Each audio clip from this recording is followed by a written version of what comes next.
Hello mga ka-guys, good evening. For today's video, dadalhin kayo ni Kuya AG guys sa Digo City.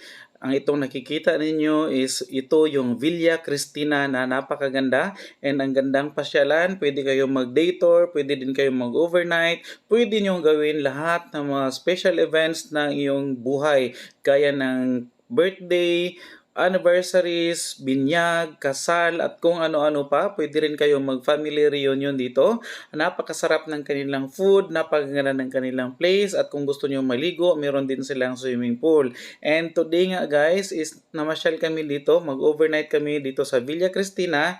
And alam niyo bang napakamura ng kanilang buffet? And dyan kami naghapunan. And napakasarap ng kanilang food. Ang akala nga ni Kuya AJ is napakamahal pero mura lang ang kanilang per head ng kanilang buffet. Meron po silang dinner buffet and napakasarap ng kanilang pagkain and napakabait ng kanilang mga staff. At alam nyo ba guys, na napakaganda ng kanilang place, ang kanilang rooms is napakalaki, malinis, at saka napakaganda ng kanilang place kung gusto mo makinig and nakikipagkwentuhan sa iyong mga kaibigan, mga pamilya, at the same time, nakikinig din kayo ng live music dahil meron din silang mga live performers sa um, kanilang garden. And kung gusto nyo guys maligo sa kanilang pool is meron din silang pool, meron pang bata and meron din pang malaki na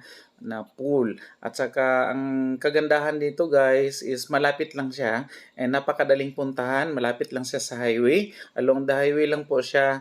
And akyat ka lang konti na makikita mo na si Villa Cristina sa Digos City. Sa mga hindi taga Digos City guys, sa mga nearby provinces, pwede nyo bisitahin si Villa Cristina kung gusto nyo mag-unwind and kung gusto nyo makatikim na masarap na pagkain and kung gusto nyo guys makinig ng magagandang music, dito kayo pumunta sa Villa Cristina. And meron po silang ino-offer na mga dinner buffet and napakamura, and sabi ko nga is napakasarap ng kanilang mga food dito and ang ganda ng kanilang place, napaka-cool and nakaka-relax ang kanilang place. Yan po ang kanilang paandar, meron silang mga lights. Akala mo kung saan ka napunta, parang 5-star hotel din kung titingnan mo guys. Pero mas mag-appreciate mo siya guys kung puntahan mo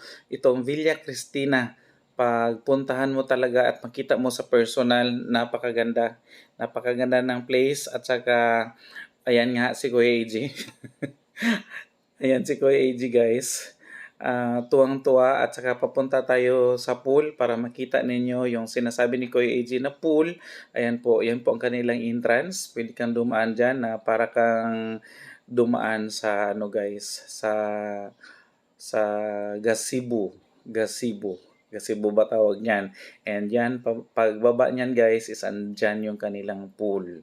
Yan yung kanilang pool na super mag-enjoy ka talaga kung ikaw is mahilig maligo sa pool. Kung may mga dala kayong mga anak, mga bata, pwede rin mag-enjoy dyan. Unlimited po ang kanilang pool as long as gusto mo maligo. Hindi po siya kagaya ng ibang mga resort na limited lang hanggang 9 o'clock ang kanilang pool. Dito is magsasawa ka talaga sa pool nila. And marami din sila mga tables na pwede niyo i-occupy. As what I have said, na tumatanggap din sila ng mga day tour, ng mga guest, and tumatanggap din sila ng mga overnight guest. Napakamura ng kanilang room and meron din silang villa na yun ang inoccupy namin, ang villa nila na up and down and napakaraming rooms. Binilang ni Kuya AJ guys, nasa 5 rooms po ang kanilang villa. Isa sa baba, napakalaking sala and apat na room sa taas and merong mga CR yung bawat room.